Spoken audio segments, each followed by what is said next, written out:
इथं आल्यानंतर जशी बगीच्यामध्ये फुलं टवटवीत दिसतात ना, तसे तुमच्या या लहान मुलांचं टवटवीत चेहरा दिसण्याकरता आई कितीतरी प्रयत्न करते, वडील कितीतरी प्रयत्न करतात. आई कसं शिकवते हे आईला कळतं आणि काय शिकावं हे बापाला कळतं, पण कसं शिकवावं हे बापाला कळत नाही आणि काय शिकवावं हे आईला कळत नाही.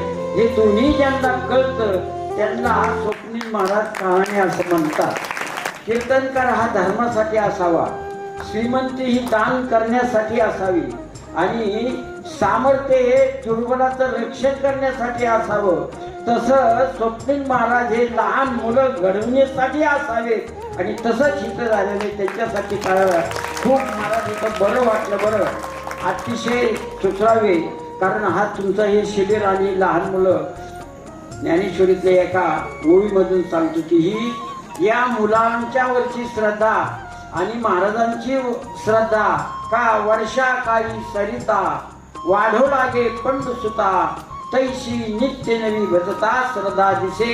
या बालकावरची महाराजांच्यावरची तुमची सगळ्यांची आमची सगळ्यांची श्रद्धा अशीच वाढत राहावी अशी पांडुरंगाच्या चरणी विनंती करतो.